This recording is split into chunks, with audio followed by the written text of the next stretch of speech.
जय हिंद। कैसे हैं आप लोग? आशा करते हैं कि आप लोग बहुत अच्छे होंगे। चलिए, जय हिंद। आशा करते हैं। जय हिंद। कैसे हैं आप लोग? आशा करते हैं कि आप लोग बहुत अच्छे होंगे।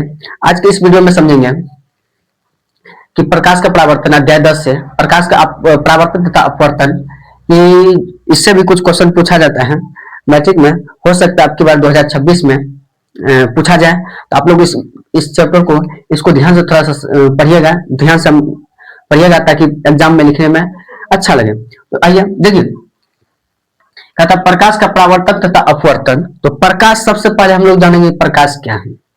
देखिए प्रकाश क्या है, यानी लाइट यानी प्रकाश क्या है। तो प्रकाश एक ऐसा प्रकाश जो है एक ऐसा ऊर्जा है जिसके द्वारा जो हम किसी वस्तु को देख सकते हैं।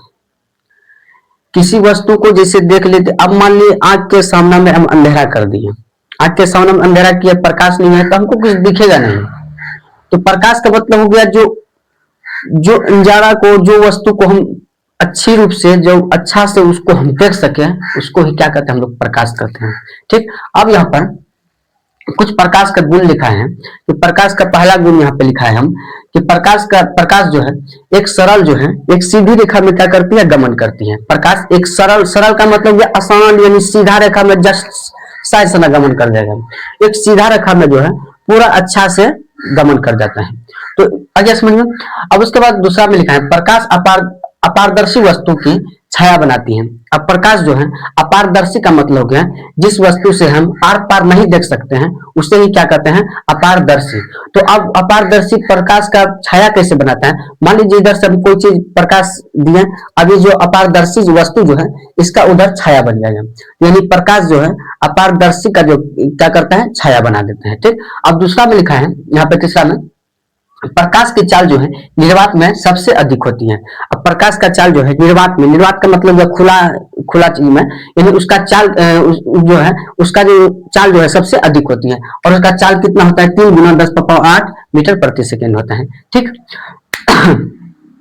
मीटर प्रति सेकेंड। ठीक हो गया। आगे अब यहाँ पे है अब प्रकाश की विद्युत चुंबकीय तरंग जो है, ये विद्युत चुंबकीय तरंग है, इसलिए इसे संचारण की कोई माध्यम आवश्यकता नहीं पड़ती है। और आगे समझिए प्रकाश विद्युत चुंबकीय तरंग है, इसलिए इसका जो है कोई संचरण के लिए कोई माध्यम आवश्यकता नहीं पड़ती है। ठीक। आगे समझिए। अब प्रकाश का क्या होता है, एक प्रकाश का होता है अपवर्तन, परावर्तन, सॉरी, प्रकाश का होता है परावर्तन। तो परावर्तन के बारे में समझिए कि प्रकाश का परावर्तन क्या हुआ।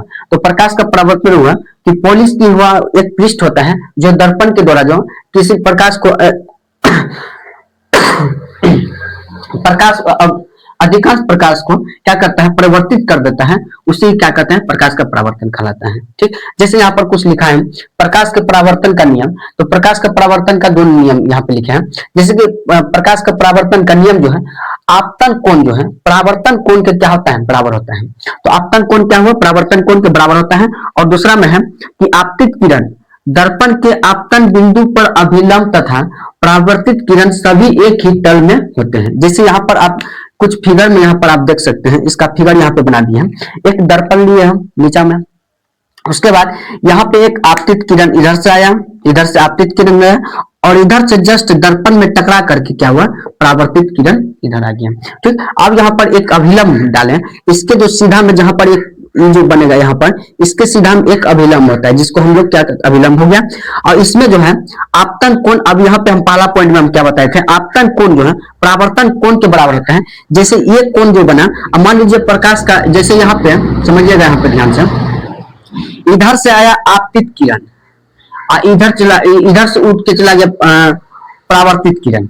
अब जो इसके बीच में हम जो अभिलंब डालें, यहाँ जो अभिलंब डाले हम, तो यहाँ पे 2 ठो कोण बन जाता है। अभिलंब डालने के बाद 2 ठो कोण बना, एक तो कोण इधर आ गया और एक तो कोण इधर बना, तो 2 ठो कोण बना।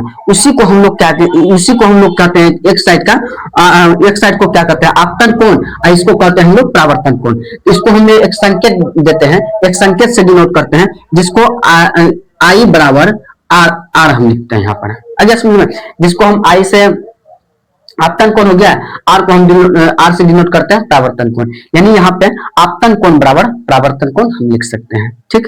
आगे समझ में। चलिए